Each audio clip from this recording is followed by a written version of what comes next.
సర్వ మానవాళికి రక్షకుడు, మనకు కొండంత అండగా నిలిచేవాడు, మనసులో తలచిన వెంటనే గుండెల నిండా ధైర్యాన్ని నింపగలిగే మహాయోధుడు, అభయహస్తంతో ఎల్లవేళలా మనల్ని కాపాడే ఆ పవనపుత్రుడి ఇప్పుడు మనసారా స్తుతించుకుంటూ శ్రీ పంచముఖ ఆంజనేయ స్వామిగా అవతారమెత్తిన కథని దృశ్య రూపంలో తిలకిద్దాం రండి. శ్రీయాంజనేయం ప్రసన్నాంజనేయం ప్రభాదివ్యకాయం ప్రకీర్తిప్రదాయం భజే బాలగాత్రం భజే పవిత్రం భజే పుణ్యయుక్తం భజే రుద్రరూపం భజే బ్రహ్మతేజం. అది రామాయణ మహాయుద్ధం భీకరంగా సాగుతున్న తరుణం.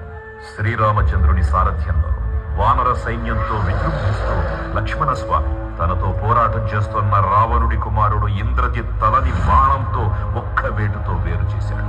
ఇంద్రజిత్ మరణవార్త విన్న రావణుడు ఆవేశంతో ఊపిపోయాడు. ప్రతీకారం కోసం పాతాళలోకాధిపతి తన సోదరుడు అయినటువంటి మహిరావణుడి సహకారం కోరాడు.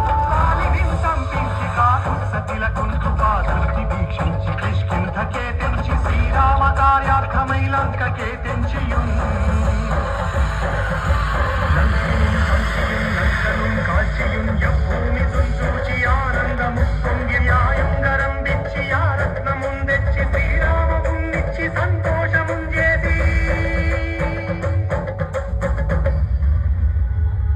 తన ప్రభువులను కాపాడుకోవడానికి వాయువేగంతో పాతాళలోకానికి చేరుకున్న ఆంజనేయ స్వామికి సగం మొసలి సగం వానర రూపంలో ఉన్న వింత జీవి ముఖద్వారం వద్ద కాపలా కాస్తూ కనిపిస్తుంది.